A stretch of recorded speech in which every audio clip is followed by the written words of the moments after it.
Yan na nga bang sinasabi ko, yes friend, kung may naririnig kang mga bagay-bagay tungkol sa'yo, ano nga ba ang dapat gawin? Patulan? O wag na lang bigyan ng pansin. Eto kasi mga papansin kayo.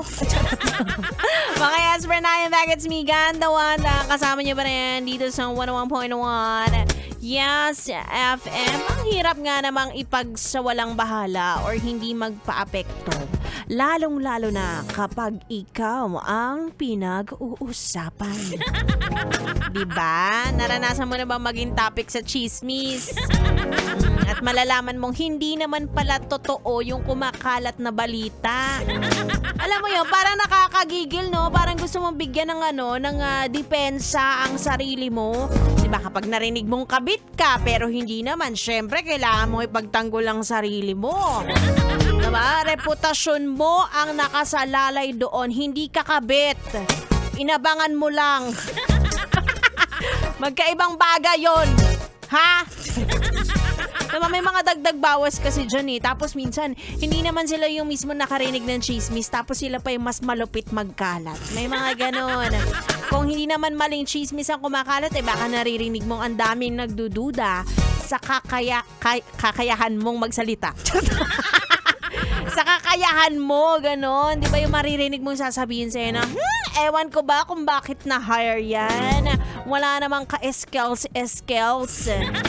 Diba? May mga ganon ako. Gaya na lang ng chika na ito. Eto, nako. Sino itong? Oy, nagre-ready siya, May chika ako, dali. Sino itong dating PBB winner ang pinagpipiyasahan online dahil hindi naman daw marunong kumanta at nagka-concert pa? Nakita kong pumapalakpak ang tenga mo.